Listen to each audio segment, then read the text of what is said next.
Boa tarde a todos, boa tarde a todas, sejam bem-vindos a essa aula de literatura latina completamente diferente do normal. Primeiramente, nós temos aqui que agradecer a presença da Renata Martins, da professora também Isadora. Então, temos aqui duas estudiosas e duas professoras, por que não? Quem ensina é professor. Então, independentemente de ter concluído ou não o seu mestrado, o seu futuro doutorado. Então, bem-vindas, meninas, agradeço de coração vocês tirarem um tempinho do trabalho de vocês, da vida acadêmica de vocês, para estar aqui conosco, com essa turma, que é uma turma bem heterogênea e é uma turma maravilhosa, certo? Então, Renata, pode falar um pouquinho antes de eu te apresentar aqui para todo mundo, e depois a Isadora. Então, primeiro, eu queria agradecer o convite, né? É sempre ótimo tirar um tempinho do dia para falar de literatura, ainda mais de Ovídio, né? Que é o meu queridinho. Então, eu sou a Renata. Eu, na verdade, sou economista, mas eu fui estudar latim e literatura latina e durante mesmo a graduação de economia, e aí eu acabei desenvolvendo uma pesquisa que envolve Ovídio. Então, assim, eu sou formada em economia, mas eu tenho um certificado em letras clássicas, e é um prazer estar aqui com vocês, de verdade. Para vocês verem, gente, ela é um exemplo de quem lê muito mais do que meus alunos de letras. Então, pensem bem, né? E vocês, Adora, fala um pouquinho de você. Ai, boa tarde, né?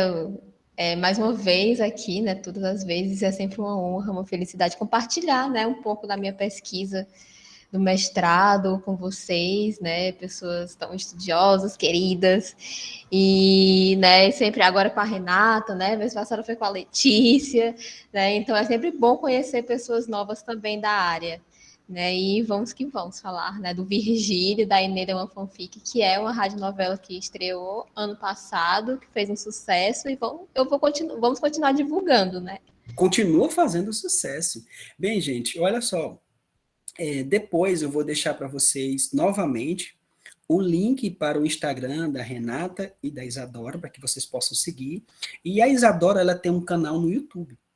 Então eu também vou deixar o canal no YouTube. A Renata está já abrindo o canal dela. E eu vou fazer o seguinte, brevemente, eu vou compartilhar com vocês um vídeo que eu assisti da Renata, que foi, assim, um dos vídeos que me fez... Eu já gostava dela, dos posts dela, da qualidade da informação e das resenhas maravilhosas que ela faz. E aí, quando eu vi esse vídeo, eu fiquei encantado por esse conhecimento que ela tem de literatura. Então, eu vou aqui falar um pouquinho, né, de forma mais acadêmica, apresentando aqui as duas professoras. Então, vou começar aqui pela Renata, dizendo o seguinte: a Renata ela é graduada em Ciências Econômicas, como ela falou, pela Universidade Estadual de Campinas. Ela foi bolsista PIBIC, CNPq, Unicamp, em um projeto de iniciação científica. Ela é graduada em Linguística, com certificado de Estudos Clássicos Latim, pela Universidade Estadual de Campinas. Interessante que o trabalho dela, veja só, Isadora, é Dido de Ovídio, uma comparação da Heródia Sétima com o canto quarto da Eneida. E ela foi orientada pela professora Patrícia Prata. Olha só. E ela atualmente ela é mestranda em economia pelo programa de pós-graduação em economia do IE Unicamp com bolsa CNPq. Atualmente, ela desenvolve uma pesquisa sobre o processo de acumulação do setor farmacêutico.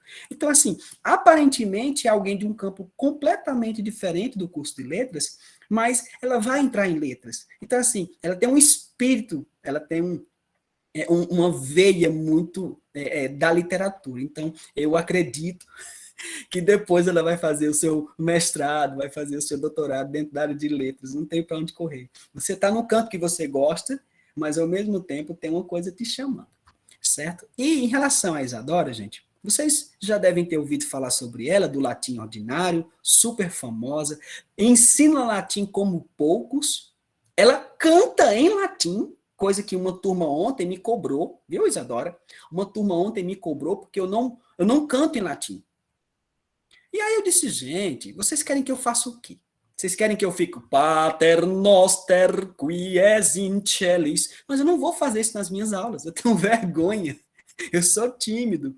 E aí eu brinquei ontem com eles, porque quando a gente ouve um canto gregoriano, como o credo, Credo em um nome Deus. Claro, eu preciso aí trazer um coro de pessoas para poder a gente fazer isso. Aí eu disse, olha, vocês querem fazer isso comigo? Eu vou fazer a V2 colocando vocês para cantar. E aí um aluno disse, vamos cantar e dançar. Eu digo, pô, peraí, aí você está pedindo muito. Mas, enfim, a Isadora ensina latim com essa veia muito cômica, ela tem tudo para ser uma grande atriz futuramente, basta ela querer. E aí, gente, a Isadora Lima Ramalho, ela é graduada desde 2018 em Letras Português e Francês, viu, gente? Francês pela Universidade Federal do Ceará. Em 2019, ela recebeu a distinção acadêmica cum laude. Então, assim, veja só, ela foi agraciada com esse prêmio aí.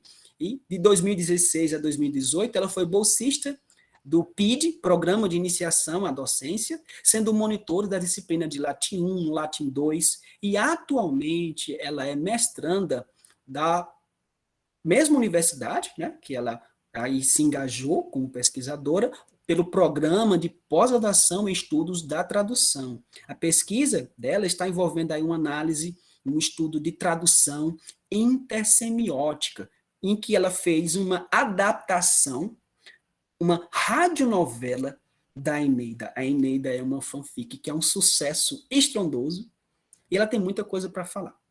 Então, gente, a gente vai fazer o seguinte. Eu vou fazer aqui uma breve, muito resumida apresentação do conteúdo de hoje.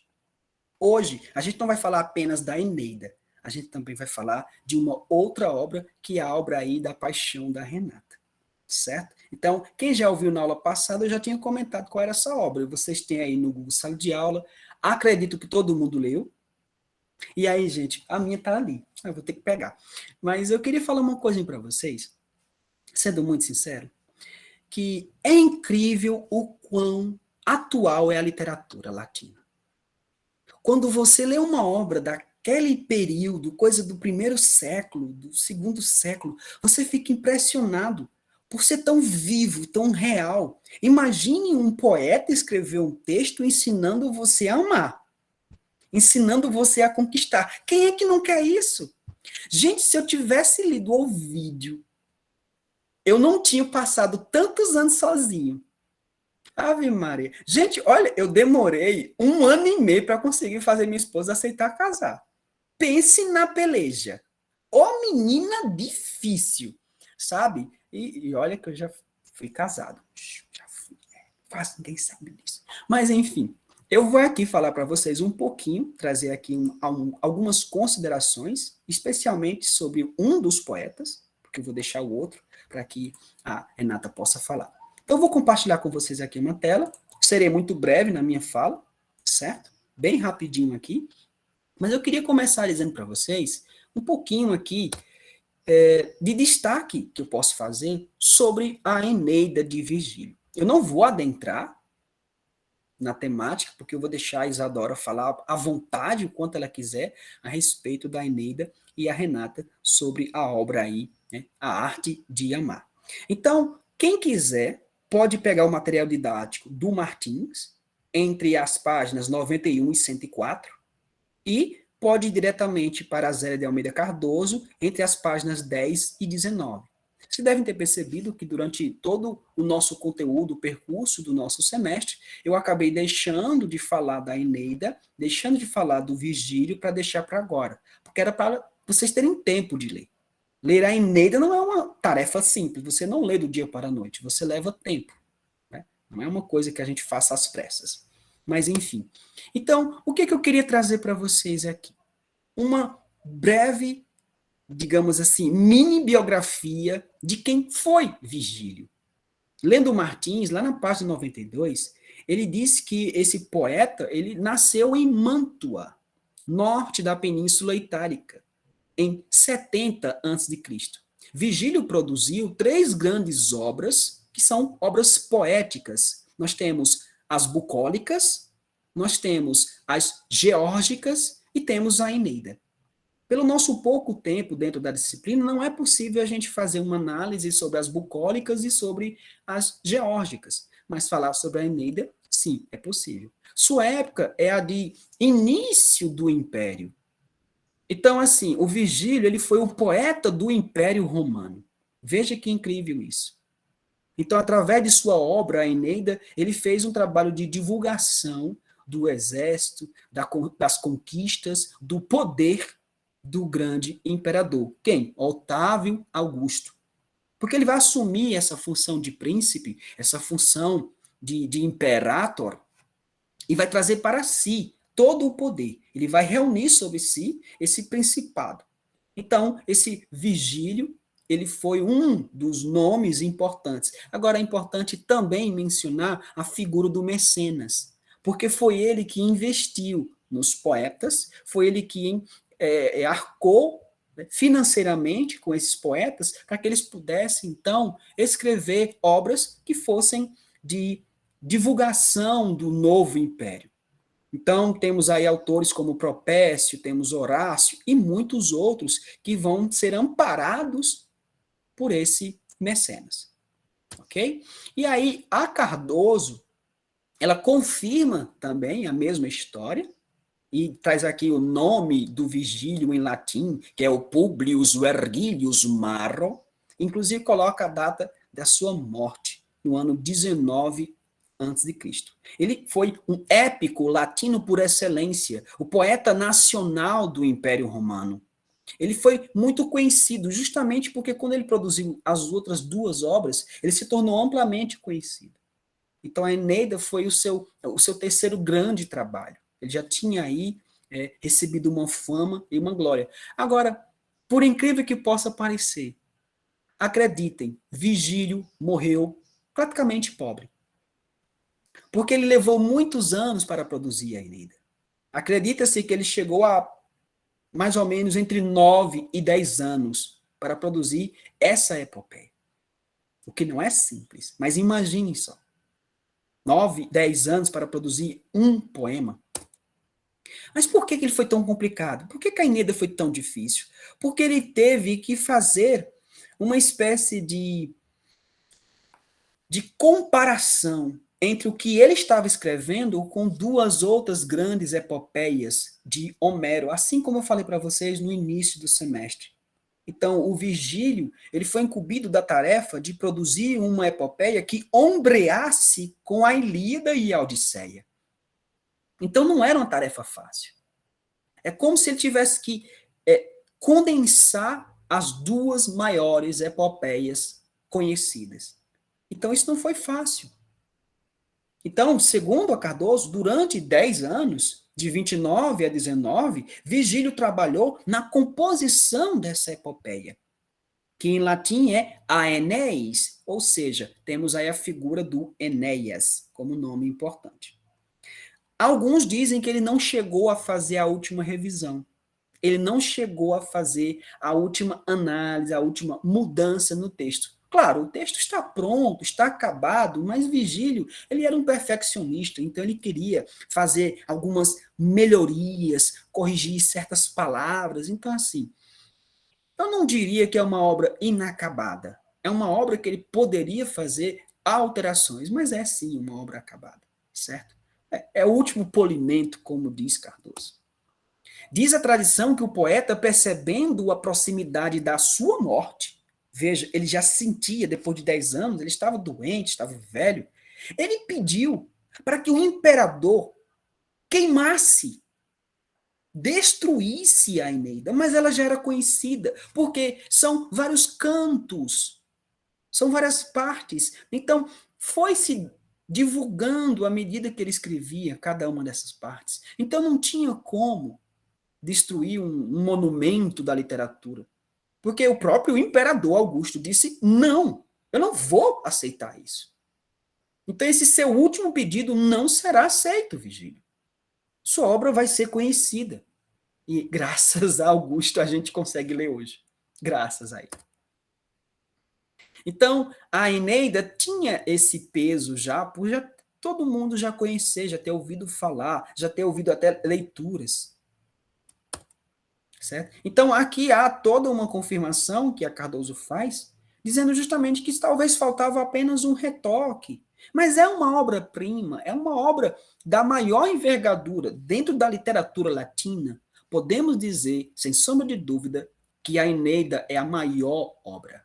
não pela extensão, e sim pelo peso, pela envergadura do Virgílio.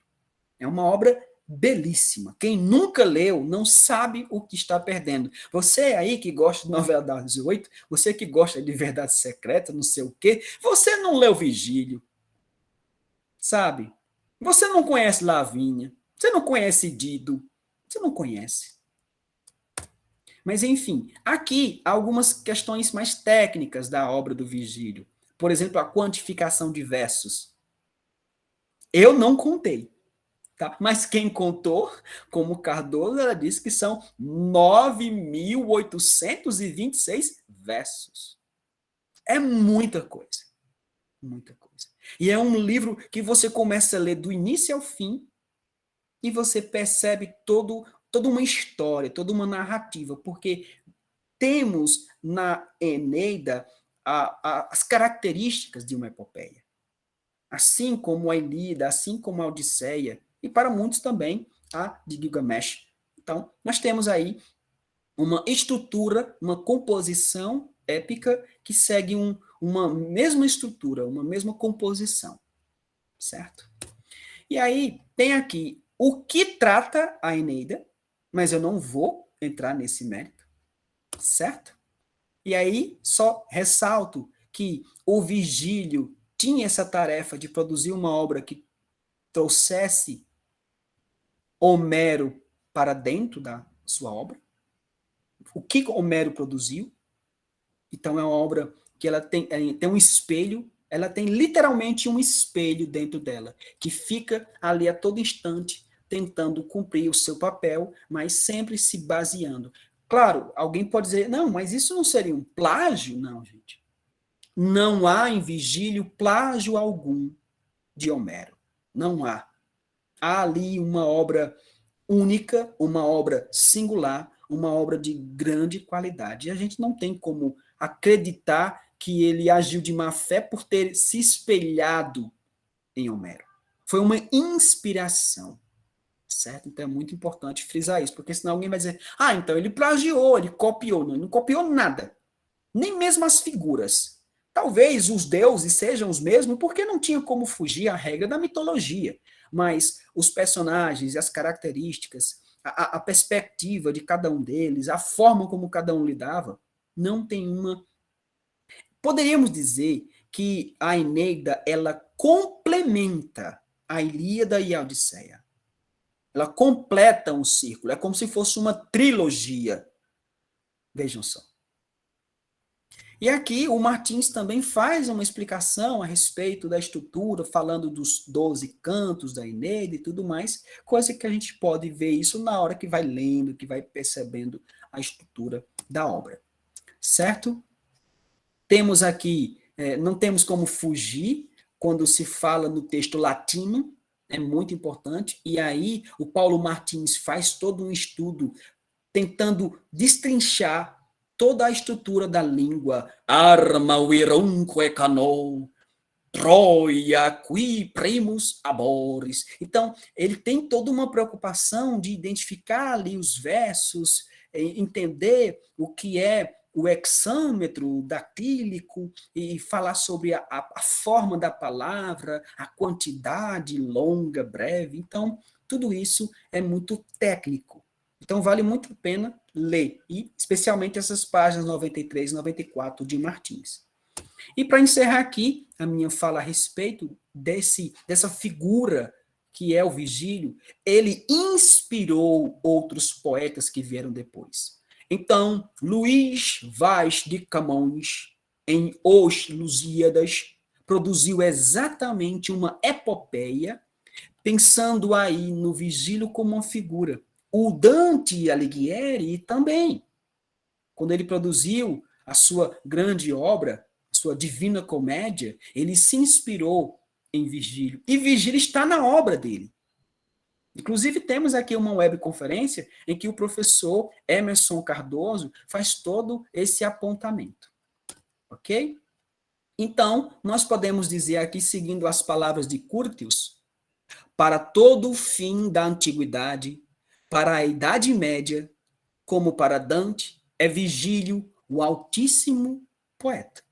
Então, não há sombra de dúvida da importância de Virgílio para toda a literatura do Ocidente.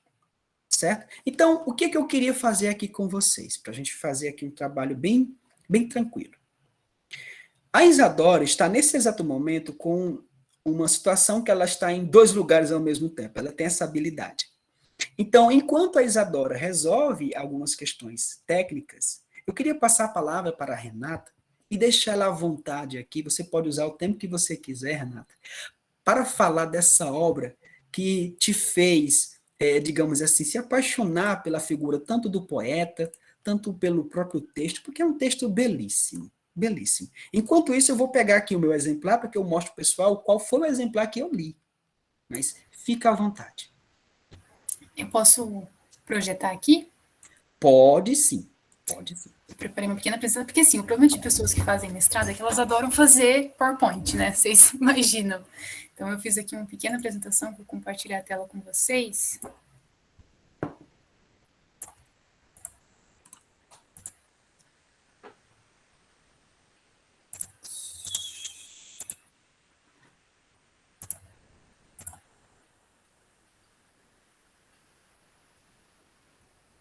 Pronto, tá chegando. Foi, né? Foi. Bom, então falar um pouco sobre a arte de amar, né? A ars anatória. E eu vou aproveitar e fazer alguns... Eu não sabia, né, que o professor ia falar um pouco sobre a Eneida, porque eu até coloquei algumas coisinhas da Eneida aqui, e isso mostra o que o professor falou, como essa obra é muito importante para a literatura latina, e como ela também é importante para o próprio Ovídio. Então vamos falar rapidinho sobre o Ovídio. O Ovídio é tido como o último elegíaco. O que isso quer dizer, né? O gênero elegíaco, eu vou falar um pouco disso daqui a pouco, ele já tinha tido vários outros autores, e o Ovídio seria o último, porque o que ele faz? Ele vai brincar muito com o gênero, né? Ele tem uma veia meio experimental. Então ele vai quebrar as expectativas, ele vai inverter os lugares comuns do gênero, ele vai fundir gêneros, como é o caso da Arte de Amar, né? Que é um poema ao mesmo tempo elegíaco e ao mesmo tempo didático. Então, o Ovídio, a graça dele, o que me fez me encantar por ele é isso. Porque a gente tem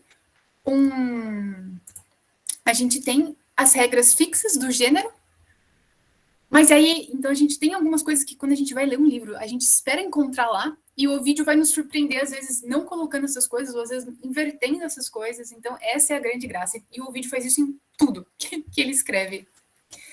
E ele, então, é tido como último elegíaco, porque meio que depois dele não tinha mais o que fazer. Ele usou o gênero elegíaco até o fim, assim, não tinha mais muito para onde correr. Ele foi muito inovativo, e aí acredita-se que a elegia morreu com ele. Então, assim, só para fazer um pequeno contexto para até a gente chegar na arte de amar.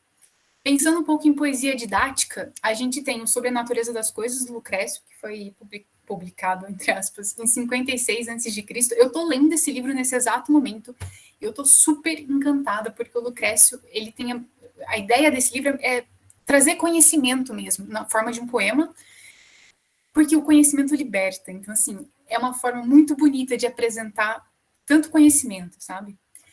Outro grande expoente da literatura didática foi as Geórgicas, do Virgílio, né, o mesmo autor da Eneida.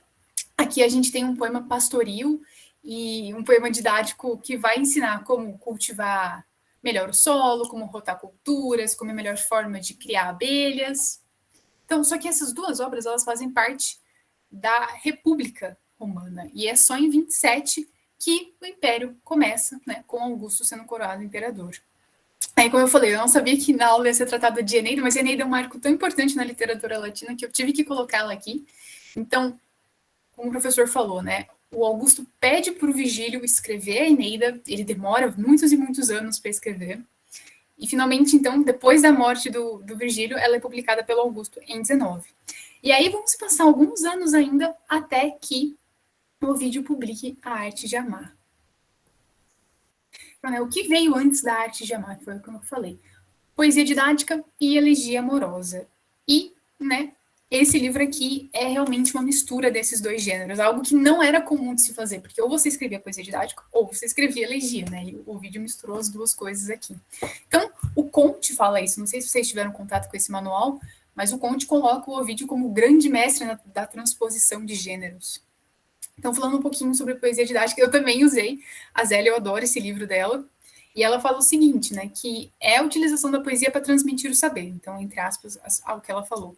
Se considerarmos a poesia como arte que se vale do verso para expressar a beleza, poderia parecer, até certo ponto paradoxal, colocá-la a serviço do conhecimento. A linguagem verbal, entretanto, é, por excelência, o veículo da informação. Então, a ideia de você colocar a informação na forma de verso é que, primeiro, as pessoas conseguem guardar muito mais isso, né? Porque quando você está em verso, você está dentro de uma métrica, então aquilo é mais fácil de ser absorvido e mantido com a pessoa. E ela também coloca, né? Isso, as duas coisas estão na página 102. O verso tem uma rigidez que lhe assegura um quase total imutabilidade. Para preservar-se, portanto, uma noção qualquer, nada melhor do que subordiná-la a um esquema métrico rítmico. Então, assim, para a gente hoje em dia é muito estranho, né? Imagina você ler um livro-texto de qualquer disciplina em forma de verso. Mas é, na verdade, uma forma muito, muito interessante de passar conhecimento. E alguns exemplos, então, de poesia didática. Eu já falei sobre a natureza das coisas, que eu recomendo muito.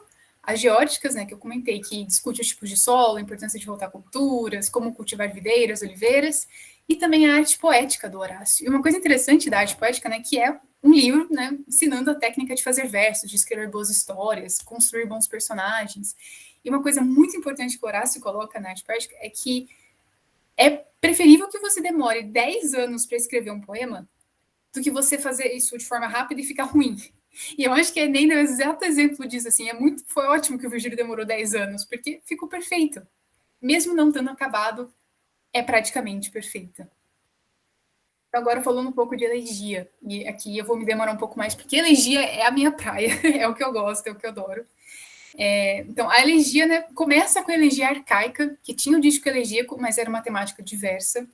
Ela passa no período helenístico por autores como o Calímaco, o Filetas de Cos, e aí a elegia já começa a ser um veículo para narrativas, muitas vezes amorosas, só que o foco ali são histórias mitológicas amorosas. Então, o relacionamento de dois deuses, o relacionamento de um deus com um mortal. É somente na elegia amorosa romana, então isso é uma especificidade, né, de Roma, que essa poesia amorosa passa a ser subjetiva. E o que isso quer dizer? É o poeta contando uma história como se fosse ele que está fazendo tudo aquilo, não é um deus que ele está narrando. É ele que está conquistando as pessoas, é ele que está nas festas, é ele que está dando em cima da menina. A mitologia vai ser usada somente como um argumento ilustrativo. Então, tem um poema maravilhoso dos Amores, em que, né, a menina do Ovídio, que é a Corina, ela vai entrar no quarto. E ele compara ela, por exemplo, com a Semíramis. Então, a mitologia vai servir como realmente para ilustrar uma situação que, teoricamente, é o poeta que está passando. Também é feito em dístico elegíaco. Tem algumas pitadinhas de humor que é sensacional. E tem a temática amorosa, com certeza, como principal, mas não é exclusiva, assim. A gente vai... Se vocês forem ler Os Amores, você vai ver que, assim, às vezes o Ovídio foge um pouquinho desse tema, e a mesma coisa alguns outros elegíacos. E aí vamos colocar que a elegia amorosa romana é um jogo literário de uma elite cultural e monetária. Então, era o que era a vida das pessoas da elite. Então, mesmo que pessoas mais simples lessem, era como se a gente estivesse vendo, sei lá, Gossip Girl, entendeu? Mais ou menos isso. E se a gente for fazer uma hierarquia, né, de qual gênero é mais elevado e menos elevado para os romanos, a gente tem a épica e a tragédia sendo o gênero mais elevado. No meio termo, a gente tem a elegia, porque não tem palavrões, não tem cenas explícitas de sexo, é uma coisa muito bonita, mas não tem um tema tão elevado quanto a mitologia, as guerras. E logo embaixo vem o epigrama. O epigrama é tipo um primo da elegia, costuma ser mais curto, só que o epigrama vai ter linguagem chula, Vocês vão ver, eu trouxe 2 exemplos de epigrama porque é sempre engraçado. Os 2 são do Marcial. Ele vai falar o seguinte: seu totó lambe sua boca, sua língua, como gosta. Não me admiro, manéia, cães adoram bosta. E o outro: quer saber, fábulo, por que Temizão não tem mulher? Serve a irmã dele? Pois é. Então, assim, isso aqui é realmente tido como uma coisa inferior. A elegia não é nesse tipo. A elegia, apesar de ter descrições amorosas, ter uma temática mais subjetiva, ela é muito bonita. A linguagem é muito bonita. E algumas características, então, né? Um gênero de jovens, já que são os jovens que são mais dados a aventuras amorosas, eles são impetuosos, impacientes. Por quê, né? A gente tem que lembrar que o romano adulto, responsável, ele valoriza a razão, a estratégia, ele é frio, ele não é levado pelas emoções. Então, as emoções é o período do jovem, né? Quando ele ainda pode se dar ao luxo de fazer isso. E é um gênero que viveu pouco tempo, né? Ele foi de Catulo a Ovídio, então mais ou menos uns 90 anos. E por isso é um gênero que acabou não variando tanto. As características são bem fixas, exceto, lógico, em Ovídio, que pega exatamente essas características e brinca com elas. Então, agora um pouco sobre a arte de amar, né? Qual que foi a grande sacada do Ovídio? Fazer um poema didático sobre uma coisa que, teoricamente, não é possível ensinar. Tipo, é possível ensinar o amor? Né? Só que aí que tá. O tipo do amor que o Ovídio ensina é o que é possível ensinar. Ele não tá falando do amor sentimento, mas aqui o amor é uma prática, é uma tática, é, na verdade, a arte da conquista. Então, sim, de fato, aqui é uma coisa ensinável. E, né, só para a gente saber mais ou menos como que esse livro é estruturado, o livro ele é dividido em 3 livros. O livro 1 é destinado aos homens e vai ensinar os homens como seduzir mulheres.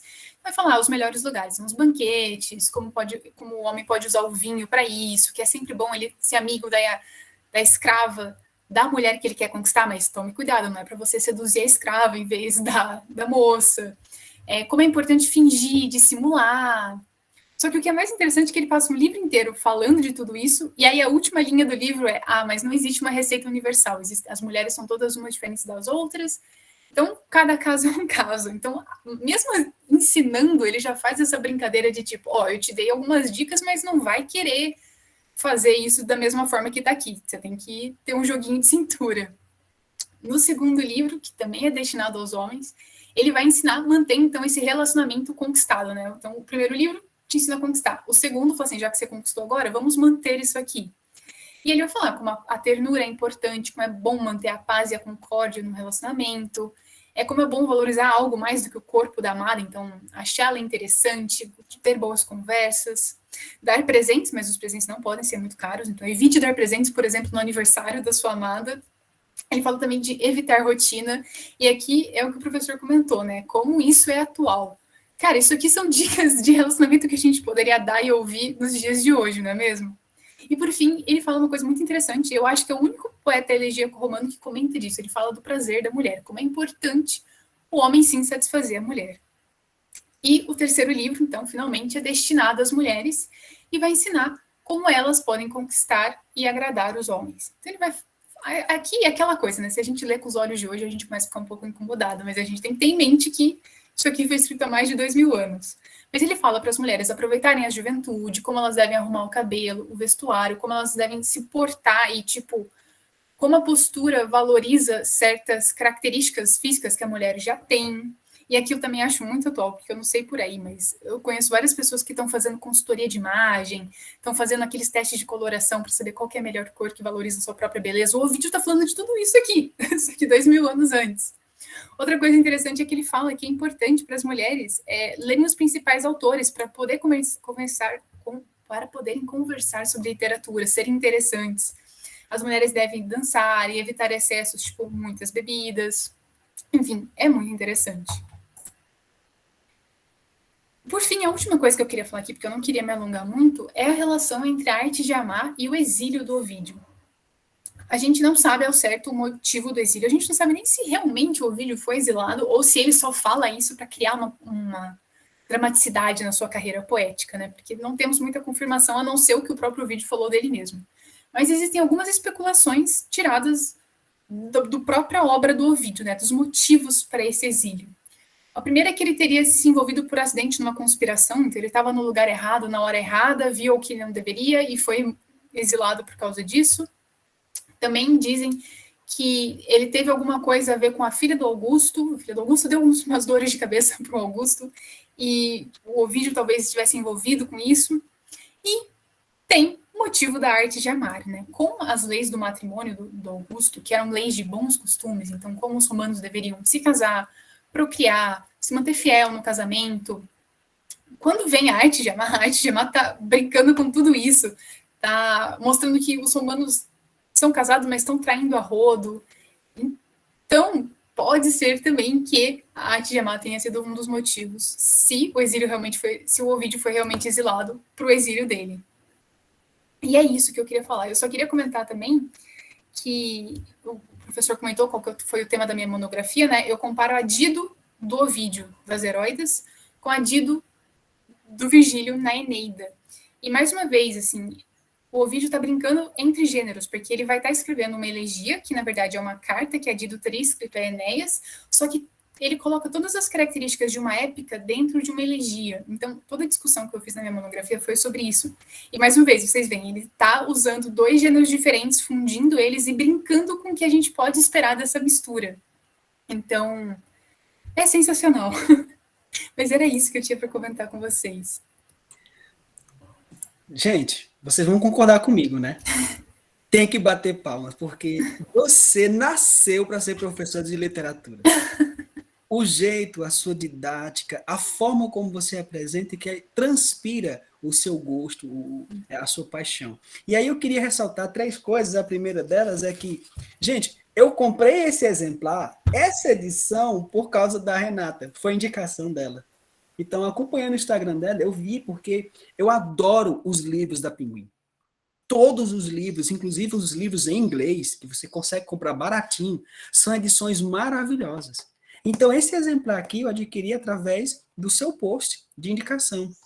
E o outro livro foi aquele ali que está ali em cima, que é o da Poética de Horácio, aquela edição bilíngue. Então, eu acabei adquirindo, depois que você mostrou, eu vi seu post lá, até comentei, e aí eu fiquei muito interessado. Eu queria chamar a atenção de vocês, eu vou abrir aqui rapidinho, porque eu tinha lido esse livro, mas em uma outra versão, que é a versão que eu compartilhei para os alunos. Dentro do Google Sala de Aula, eu fui compartilhando exemplares dos livros. Todas as disciplinas eu faço isso. E aí, eu estava olhando aqui, que o exemplar que eu compartilhei com vocês, eu compartilhei uma primeira versão, que foi uma versão um pouco mais, digamos assim, antiga. A Arte de Amar, deixa eu ver aqui, vou só dizer exatamente a data, que é dos Clássicos de Bolso, da Ed Ouro. É um livro de 148 páginas. Deixa eu ver aqui a data do ano dele. É dos anos 80, sabe? Então, esse exemplar aqui que eu tinha compartilhado com vocês é um exemplar bom, bacana, interessante, e eu acabei compartilhando também um exemplar desse aqui. Geralmente as pessoas acham, poxa, o livro é grosso, é muita coisa, mas o que acontece? É um livro que é cheio de notas, é um livro cheio de comentários. E eu queria chamar a atenção de vocês, eu sei que todo mundo aqui ou leu por inteiro, ou ainda está lendo. Inclusive, eu vou abrir espaço para quem quiser comentar. Mas eu queria chamar a atenção de vocês para esse exemplar aqui, a página 267. Aqui tem uma parte que é os jogos, o rapto das Sabinas. Porque é um fato histórico, algo que aconteceu. Então, além do nosso poeta, dele brincar com os gêneros, ele traz para a sua obra fatos reais. Imagina só, um lugar bom para se conquistar uma mulher é onde elas estão. Então, se elas gostam de jogos, você tem que ir para lá. Você não pode beber demais, também não pode dar bebida demais para não ter um problema. É uma coisa que faz sentido. Então, assim, é muito real. E assim, essa parte que você falou, Renata, de você vai dar um presente, mas tenha cuidado com o presente que você vai dar. Que não seja caro. A gente bola de rir. Eu não sei se isso aconteceu com alguém aqui, mas tem gente que namora 3 dias antes do dia do namorado termina. Como é que faz uma maldade dessa? Como é que faz uma maldade dessa? E aí, em relação ao trecho, ele começa dizendo: foste tu, ó Rômulo, o primeiro a trazer agitação aos jogos, quando aos guerreiros solitários aperteceu raptar as Sabinas. Então, isso é histórico. Os romanos invadiram a região dos Sabinos e roubaram as mulheres. Eu falei isso para vocês no primeiro semestre de letras. Lá, no primeiro semestre de língua latina. Então, é um livro que, assim como a Renata falou, é um livro que ele encanta, encanta. E, como eu disse, se eu tivesse lido ele, eu não tinha ficado tanto tempo sozinho. Porque tem umas dicas aqui massa, né? E eu queria, antes de passar a palavra para a Isadora, saber se vocês Quem aqui tem alguma pergunta, alguma curiosidade, algum trecho que queira comentar, ou queira perguntar a Renata, porventura? Não vamos ficar tímido hoje, não. Eu quero falar, né, que porque inclusive a Arte de Amar vai ser a minha adaptação desse ano, desse ano que vem, né? Mas vai ser minha adaptação de fim de ano. E eu ainda estou vendo como eu vou fazer, com certeza vai ser no formato de radionovela, né? Enfim, então eu vou ver como vai ser o roteiro. Mas é impressionante que a gente lê e tudo ainda faz muito sentido, né, nos dias de hoje, como foi falado. Mas, ao mesmo tempo, quando eu li, porque eu estou lendo ainda, né, para fazer, fica esse questionamento, né, de como algumas coisas também mudaram, né, e a gente pode colocar em paralelo, por exemplo, hoje nós temos as redes sociais, né? Então, por exemplo, você posta uma story, aí alguém responde com um foguinho ou com aquele olhão. Então, isso já vale mais do que 1000 palavras e poesias, né? Você já é meio recado dado. Então serve para fazer esse parâmetro, né? Então, é muito interessante a gente ver, né? O que me chamou a atenção também foi a parte do circo, né? Que ele fala que tem que sentar do lado, né? Tem que ficar ali a postos, qualquer coisa, né? Se ela se assustar, enfim. Então, é muito interessante a gente pensar nisso também. Eu fico me perguntando se o Ovídio soubesse que no futuro haveria um ônibus em que os homens fazem exatamente o que fazem nos circos. Porque nos circos de Roma era para você se aproximar das mulheres e ficar se acotovelando, sabe? Faz uma bulinação Aproveitar-se do ali. momento. Gente, mas me perdoe, mas é um absurdo o que os homens fazem nos ônibus. Olha, quando eu entro no ônibus, que eu vejo aquele ônibus lotado, e eu vejo as mulheres, às vezes, numa situação em que ela está literalmente no corredor, aquilo me incomoda, sabe? Quando eu vejo algum tipo de aproveitamento. Eu vou contar uma coisa para vocês, pode parecer estranha, mas eu fiz a graduação e eu nunca comprei um caderno. Nunca comprei um caderno. A graduação inteira eu nunca usei um caderno. Eu sempre andava com uma pasta, com folhas brancas. E eu não escrevia nada. Eu sou uma pessoa que eu sou auditiva, eu aprendo ouvindo, eu não aprendo escrevendo, eu não consigo. E se eu disser uma coisa para vocês, que quando eu andava nos ônibus, eu andava com uma pasta e não sei por qual razão, eu sempre andava com a pasta junto de mim. Sempre andava perto de mim. Então, por exemplo, se eu fosse passar por um corredor cheio de gente, eu colocava a pasta sobre mim assim, tipo, me protegendo, sabe? Mas eu não conto as vezes que eu fui apalpado. Eu não sei por quem, se era homem, se era mulher. No escuro, vindo de outra cidade, aquele passa-passa, de vez em quando era mãozada. Eu olhava assim para tentar saber quem é, para pedir o telefone, né? Para marcar alguma coisa, a pessoa passava, tome lá a mão. Então, assim, eu me sentia constrangido, mesmo eu sendo homem, eu me sentia constrangido naquela situação. Mas, enfim, eu sei que tem uma aluna aqui, todo mundo aqui é muito envergonhado, mas a Viviane, ela tá dodói, mas ela não é tão envergonhada assim. Mas eu sei que ela tem alguma coisa para perguntar.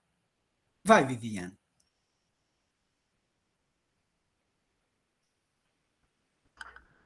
Então, gente, é porque assim, eu sou tão pequenininha aqui, né? Mas vamos lá, em comparação aí a vocês. No primeiro livro mesmo, Adílio, como foi o primeiro que eu li, eu gostei bastante, como também já foi dito, como ele brinca com as palavras. E não é porque ele foi escrito há tantos anos atrás que a gente também não pode... Não que eu usaria, não. Não vou usar no meu dia a dia, certo? Mas é muito atual. E a voz que ele dá às mulheres, né? Como ele colocou lá, né? Porque em toda a história, né? Principalmente naquela época, a mulher era totalmente submissa. Imagina essa mulher tendo o poder de jogar igual, né? De uma forma igualitária. Então, assim, foi muito divertida essa leitura. E aí já dá um sustento para a gente ler esse outro livro, que ele é o volume é bem maior, né? Gostei também do primeiro livro, das imagens também. é uma coisa assim que, como eu posso dizer, é uma coisa sensual, mexe com os sentidos, né? Tanto as imagens como as palavras, mexe com o psicológico da gente, né? Eu Agora, gostei de a gente tem muita que coisa, ressaltar. porque o tempo é pouco, e eu estou louca para falar para ouvir falar da Dido, porque eu não superei ainda. Assim, mas, viu, Viviane? A gente tem que ressaltar aqui uma questão que eu sempre falo nas minhas aulas. Ler literatura romana é compreender o mundo de forma, muitas vezes, erotizado, mas não pornográfico. Tem uma diferença muito grande. A forma como ele fala, por exemplo, dizer como é que tem que ser uma posição de um intercurso entre homem e mulher, isso pode parecer um absurdo, pode parecer um filme, né, adulto. Mas não, o foco em si, a forma como ele aborda, tem toda uma atmosfera poética, uma atmosfera linguística. Não tem a baixaria, não tem ali algo que seja grosseiro ao ponto de ferir os ouvidos. E ele informa isso, que esse livro não é para todo mundo. Tem um público específico. Pode falar, Renata. É que, assim, o poema 1/5 dos Amores é meu poema preferido da vida. Então, assim, eu vi uma oportunidade de comentar dele, porque vai fazer exatamente isso. É um poema extremamente sensual, sem ser pornográfico. Se você me der licença, eu posso ler o poema aqui para vocês? Pode? Também, nessa edição aqui. E vocês vão ver também como parece cinematográfico, assim, é absurdo. Então, o poema 1/5 dos Amores. Fazia calor, e o dia já tinha cumprido metade de suas horas. Pousei em cima da cama o corpo, para lhe dar descanso. Uma parte da janela estava aberta, outra parte fechada. Assim era a luz, como a que os bosques costumam deixar entrever. Como a penumbra do crepúsculo, a hora em que o sol se esvai, ou quando a noite já se foi e ainda não nasceu ainda o dia. Essa é a luz que deve mostrar-se às jovens recatadas. Nela, a timidez e a vergonha encontram refúgio. Eis que surge Corina, resguardada e envolta na sua túnica, os cabelos caídos de ambos os lados do colo resplandecente. Assim, formosa entrava Semíramis no quarto. Disse Ilaís, amada por tantos homens. Arranquei-lhe a túnica, e não é que me estorvasse muito a sua quase transparência, mas ela resistia por estar coberta daquela túnica. Pois que resistia assim como quem não quer vencer. Foi vencida sem custo, com a sua própria ajuda. Quando ela surgiu diante de meus olhos, o manto caído aos pés, no corpo inteiro, nem uma só mácula se me mostrou. Que ombros, que braços vi e toquei, a beleza dos seios, como se pôs ao dispor dos meus afagos, como era liso e baixo a linha do peito, o ventre, que grandiosidade e perfeição nas coxas, que frescura nas pernas. Que mais minúcias direi? Nada vi que não merecia elogio. E foi a nudez do seu corpo que apertei contra o meu. O resto, quem não sabe? Depois da fadiga, repousamos ambos. Assim possam correr muitas vezes as minhas tardes. Então, assim, ele faz toda a descrição, ele vai seguindo a descrição do corpo dela, e aí na hora do ato, corta, né? E ele fala assim: ah, que mais direi? Vocês sabem o que aconteceu, né? E aí, que nem filme, quando corta para os dois depois deitados na cama, assim, sabe? Então, O que é eu amo esse lindo, poema. é lindo, é de uma beleza de linguagem que, assim, eu lembro muito do Ariano Suassuna, quando ele diz que a pessoa que é engraçada, que a pessoa que é cômica, ela não precisa usar palavrão. Aquela piada, aquele efeito de sentido, aquele jogo de palavras. Então, você percebe aí que tem toda uma atmosfera muito bonita. Então, assim, é bom demais literatura, sabe? Eu cursei literatura na graduação e se eu tivesse que escolher outro curso, por mais que eu tenha pensado em fazer história, né? Tal, por que será que eu gostei de história? Mas, enfim, então, é um livro que mostra pra gente o quão belo é a literatura, sabe? De você ter prazer, de você sentir deleite, de você poder realmente se emocionar com o texto. E por falar em emoção, nossa querida prima da Lady Gaga, a Isadora, teve um trabalhão para fazer uma adaptação da Eneida. E aqui eu abro espaço para que você possa falar, Isadora, o que você quiser sobre a sua pesquisa, sobre o seu trabalho. Fala aí para a gente sobre a importância da sua pesquisa, porque é um trabalho que vai além da sala de aula, que vai além da pesquisa. Por exemplo, o seu trabalho, Isadora, você está conseguindo passar para um público completamente leigo uma história da antiguidade. Porque é o seguinte, gente, para quem não sabe o que é uma radionovela, é você poder ouvir toda uma narrativa através dos personagens, através dos sons, da sonoplastia que essa menina fez. Tá lá no canal dela, gente. Eu vou compartilhar o link para vocês ouvirem diretamente. No seu caso, Jussara, você pode ver, talvez o YouTube já tenha feito a legendagem do áudio. Então é possível que ele já esteja legendado. E aí você vai poder passar para a Jane e Jane poder se deleitar também. Tá bom? Isadora? Aí, vamos lá, vamos começar. Eu não tive. O que eu vou trazer hoje foi o da semana de letras clássicas. Cadê? Eu acho que é uma janela. Será? Isso mesmo.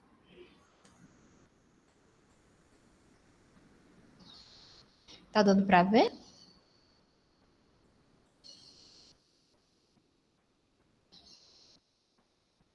Vocês conseguem ver tudo? Sim. Pronto. Então, é o trabalho mais recente que eu tenho, né? Que é sobre a Eneida em podcast, que é a reconstrução da jornada do herói na adaptação radiofônica da epopeia de Virgílio. Né, a introdução, o tema, né, da minha tese de mestrado é analisar o primeiro capítulo da radionovela A Eneida, uma fanfic, que é a adaptação da obra literária A Eneida de Virgílio. E o meu intuito também é mostrar como a recepção das duas obras foram influenciadas pelos contextos sociohistóricos nos quais elas foram produzidas. Bom, aí para começar, a radionovela ela foi vinculada ao Latim Ordinário, que é a página, que é a página do Instagram que eu administro, e ao canal do YouTube do Latim Ordinário, que sempre teve, né, ao vivo às quartas-feiras, 8 horas, e também no Spotify. Só que eu não tive tempo de colocar. Mas, enfim, né? Então já tinha um público direcionado. O público do Latim Ordinário seria o público que iria ouvir. Obviamente, o intuito, né, o foco também seria alcançar outras pessoas, um público de outras áreas, furar essa bolha. A fundamentação teórica foram 3 bases, que a primeira foi a tradução intersemiótica do STEM, que ele fala sobre a adaptação fílmica, mas a gente pode adaptar também para, enfim, outros tipos de adaptação, como a radionovela, e ele fala sobre o conceito de fidelidade dentro de uma adaptação, porque essa é uma definição muito problemática, né? Porque, por exemplo, quando as pessoas vão fazer críticas sobre um filme ou sobre uma série que foi inspirada num livro, sempre existe essa questão, ele foi fiel ao livro, ele deixou de ser, enfim, né? E não só a crítica cinematográfica, as próprias pessoas, o público em geral, sempre tende a ir para esse lado da fidelidade. Sendo que, quando a gente fala de adaptação, automaticamente subtende-se que não deve existir essa palavra, porque vai ser uma narrativa, uma história que vai passar de um meio de expressão para outro. Então, a forma de passar a mensagem também vai ser diferente. E ele também fala, o STEM, fala sobre não só a passagem de um meio para outro, é a passagem também de uma cultura, de um povo para outro. Então, a recepção também vai mudar a partir daí. Temos o Júlio Plaza, que ele aborda essa questão da originalidade da adaptação, da gente enxergá-la como algo individual, assim como a Hutchison, que, por exemplo, essa hibridização promove a a originalidade enfim, desse novo produto. E a Hutton fala sobre isso, de enxergar o filme, ou a série, ou a própria radionovela por si, né? Sem atrelar necessariamente ao filme, ao livro, porque, querendo ou não, existe essa hierarquia, né? Porque, inclusive, eu cometia vários atos falhos durante minhas apresentações, porque eu sempre falava, porque a radionovela vai divulgar a Eneida do Virgílio. Obviamente que isso vai acontecer de alguma maneira, porque a gente não pode fugir disso, né? Quantas pessoas começaram a ler as Crônicas de Gelo e Fogo depois de assistir Game of Thrones? Quantas pessoas começaram a ler, por exemplo, os livros do Harry Potter depois de assistir aos filmes? Mas ver também, né? A gente poder analisar o podcast como algo individual, né? Essa adaptação. E a outra fundamentação teórica, que é a epopeia, que a gente tem a Cardoso, que ela falava sobre as características, né, do Pires. Inclusive, isso foi falado, né, no começo da aula, que a Eneida foi uma obra encomendada, que ela tinha... houve essa intenção de, como é que se diz? Exaltar o Augusto e o seu império. O Souza, que mostra que cada personagem da Eneida, ele tinha uma representatividade, uma simbologia na vida, dentro do livro, da vida real para o livro. Por exemplo, o Enéas representava o Augusto, né, que era esse homem virtuoso, que resistia às tentações. A própria Dido seria a representação da Cleópatra. E, inclusive, isso, de certa maneira, justificaria a sua morte, justificaria porque eles não podem ficar juntos, ainda que muitos torçam por ela. Eu torcia demais pela Dido. E o Furman, enfim, que ele também fala sobre as características da epopeia. Bora, vamos, tua mãe estava esperando, vem. E por último, a gente tem o melodrama, que é microfone ligado? Já desativei. Pronto. Que é a Rupes, o Severo e o Jenkins. Que, por exemplo, enquanto na Eneida a gente tinha o Enéas como um exemplo do que os romanos deveriam ser, né? Que ele era esse exemplo de vir romanos. No melodrama, os protagonistas, os heróis, eles são um exemplo do que o público é, né? Ele já é o espelho do público, não o que ele deve ser.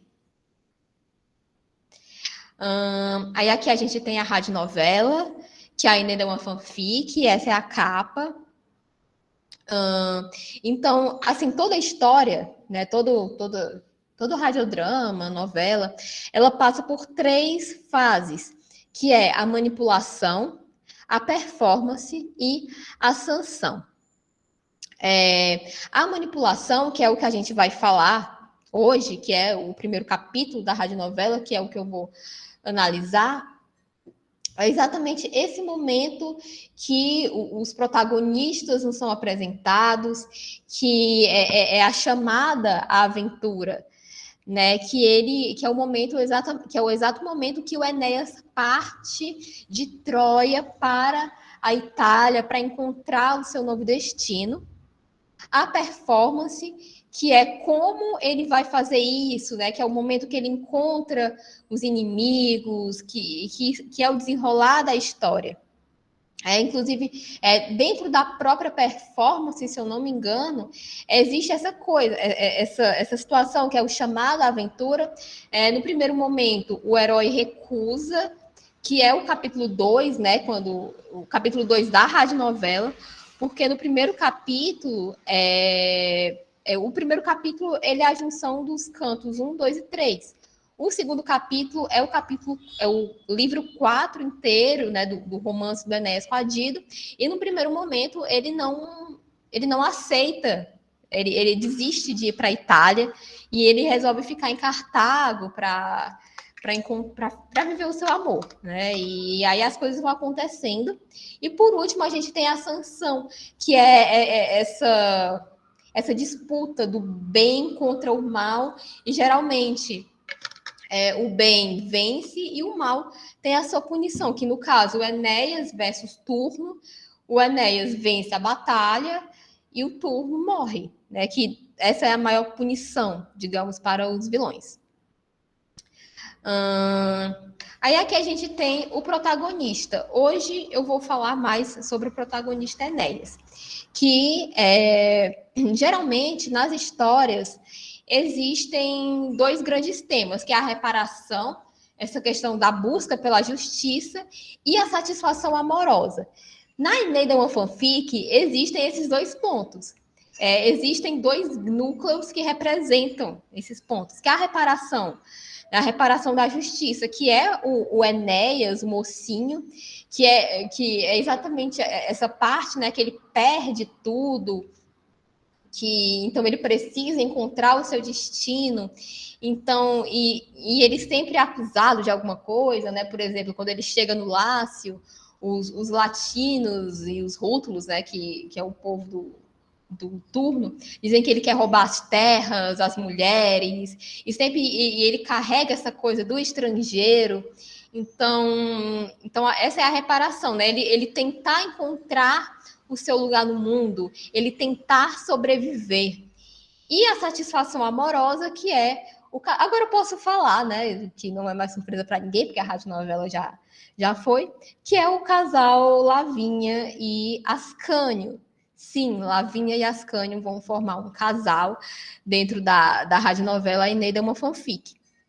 Essa decisão veio depois de muito refletir e temer causar uma grande confusão no mundo dos classicistas, como assim juntar Lavínia com o filho da Enéas, já que na Eneida ela se casa com o pai, não com o filho. Mas, enfim, então o tema da satisfação amorosa é o romance da Lavínia e do Ascânio, e a reparação por justiça é o tema do Enéas. E então, aqui é a parte do protagonista, que são os polos, né? Que é a euforia versus disforia, que eu não coloquei aqui.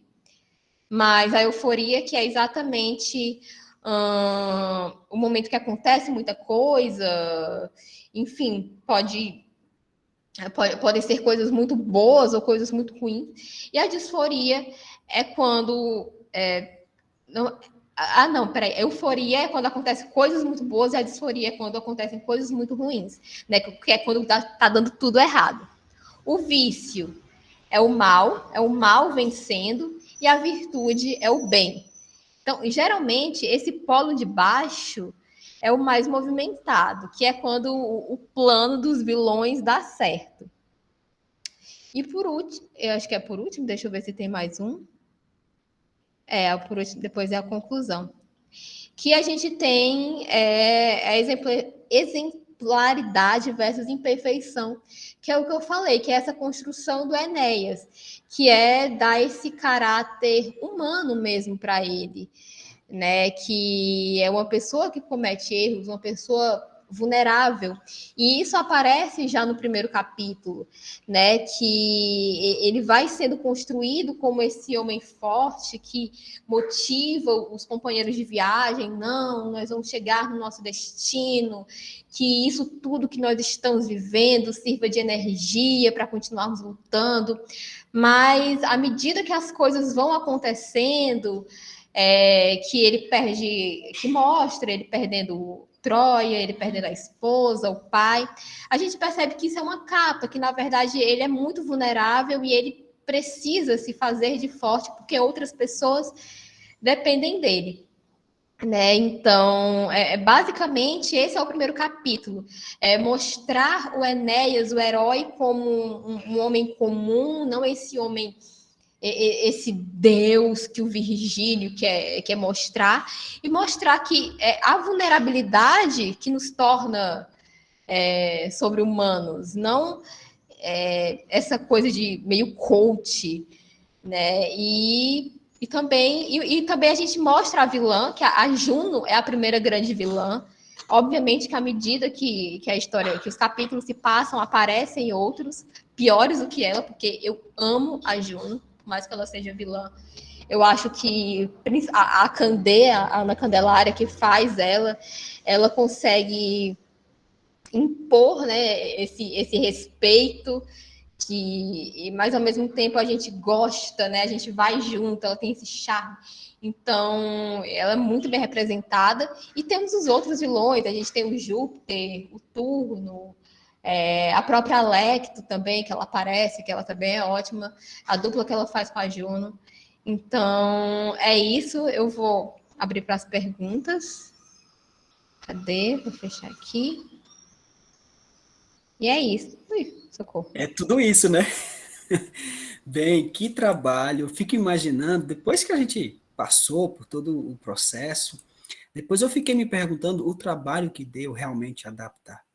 Porque você não está adaptando qualquer texto ali, um texto qualquer que a gente encontra ali, né, na internet, não, você está mexendo com o Virgílio, realmente você mexeu no vespeiro. Você deve ter cutucado aí muitos classicistas, sabe? Muitos classicistas que devem ter ficado aí meio que apavorados, no bom sentido, ver assim uma jovem começando a vida acadêmica agora, mexer com o próprio Virgílio de uma maneira assim, sabe, tão declarada. E aí, claro, a Viviane certamente não engoliu esse suicídio de Dido. Olha, eu digo a vocês, sendo muito sincero, há vários personagens na literatura que são impactantes, sabe? Uma senhora, né? Uma Aurélia da vida, uma Capitu, mas assim, que exemplo de personagem é Dido? Olha, eu sei que minha mulher não ia deixar nunca, mas se eu tivesse uma filha, olha, de repente Dido ia sair. A pessoa, Dido de Souza, mas ela que não escuta, ela vai assistir essa. Vai assistir esse. Coloca Lavínia. Não, Não, põe Lavínia. Elissa. Outro nome de Dido. Não, Lavínia não posso colocar, não, porque eu já tive uma filha Lavínia. E eu sei como é que minha filha Lavínia é. Ela é uma devassa. Eu sei que ela é estoica, sabe? Ela é uma menina indefesa. A bicha parece uma bolacha creme crack. Mas assim, sendo muito sincero, a Lavínia me deu muito trabalho. Mas a gente não tem como não te parabenizar, Isadora, por esse lindo trabalho que você faz no seu Instagram, assim como a Renata faz, o trabalho aí de ensino mesmo, de divulgação. Mostrar que a literatura não é algo ruim, é algo gostoso de se ver. Eu sei aqui que a Isadora vai ouvir aqui alguma coisa, porque a Viviane está se coçando. Ela está de máscara, mas eu sei que ela está se coçando para falar alguma coisa. Né? Mas eu sei também aqui que o Lucas, o Diego, é uma pena. Pode não parecer, gente, mas a metade da turma faltou hoje. Depois eu vou querer saber o que está acontecendo, né? Mas assim, vão ter que assistir a aula ao vivo daqui a 1 hora. Essa aula aqui vai estar sendo transmitida pelo YouTube ao vivo. Então vai ter que assistir. Porque senão vai ter lá, né, a fúria. Eu vou mandar as fúrias mesmo, não apenas a fúria, mas as fúrias vim cutucar vocês. Mas vamos lá, Viviane. Você está se cutucando, vai, fala aí.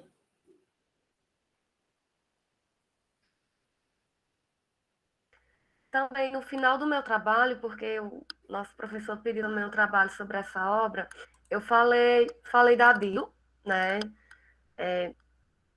Coloquei toda a mulher forte que ela era e que ela não merecia aquele fim. Inclusive, eu coloquei algumas ideias ali, tá?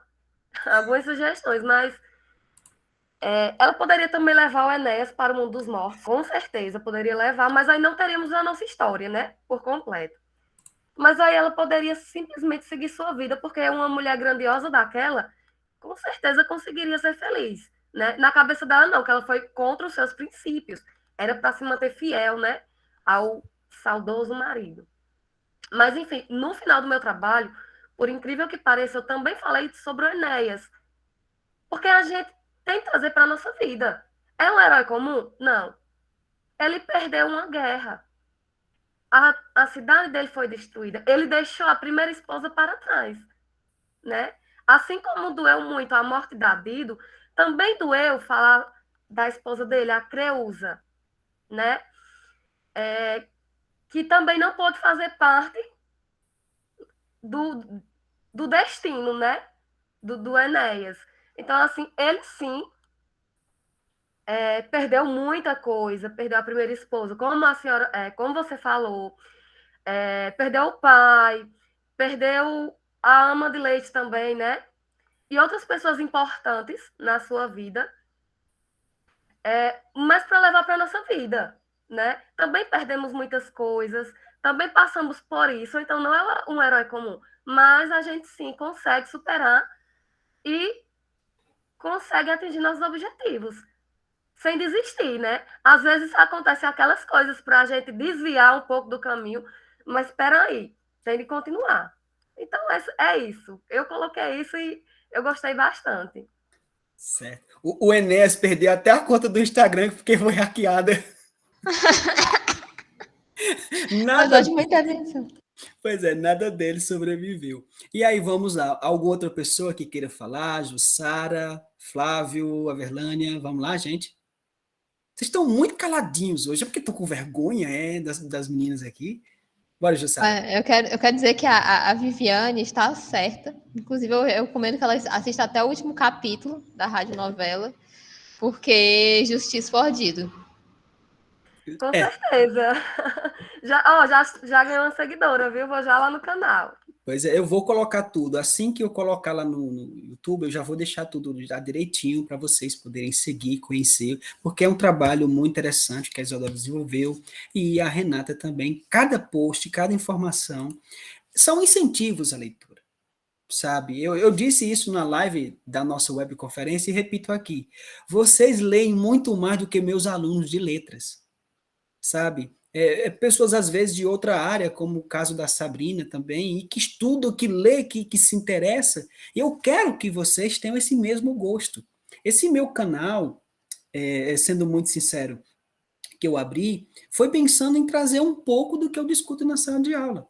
Eu não imaginei que tivesse o alcance que está tendo. Por exemplo, a nossa webconferência, Renata, eu não sei exatamente, mas já ultrapassou as 100 visualizações. O que eu acho muito.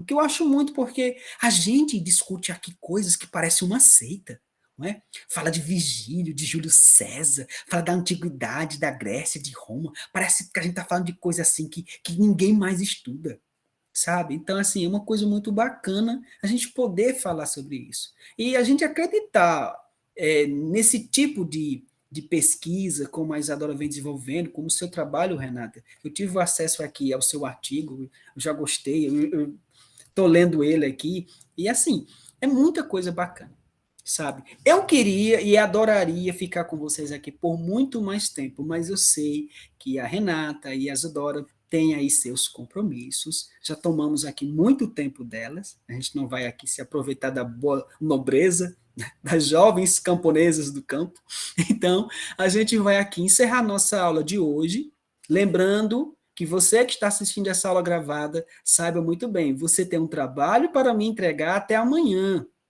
E esse trabalho não é um trabalho qualquer, é um trabalho que vale uma avaliação, que vale a nota do semestre. Então, assim, cuidem, tá? Quem não fez ainda, termine, porque eu tenho certeza, depois dessa aula maravilhosa da Renata e essa exposição da Isadora, se você tiver dúvidas ainda em terminar seu trabalho, só tem uma explicação. Você não leu as obras. Só isso. Porque se você leu, agora você tem um prato cheio. Né? Eu acho até que alguns de vocês vão ter que mexer no que fizeram antes de enviar.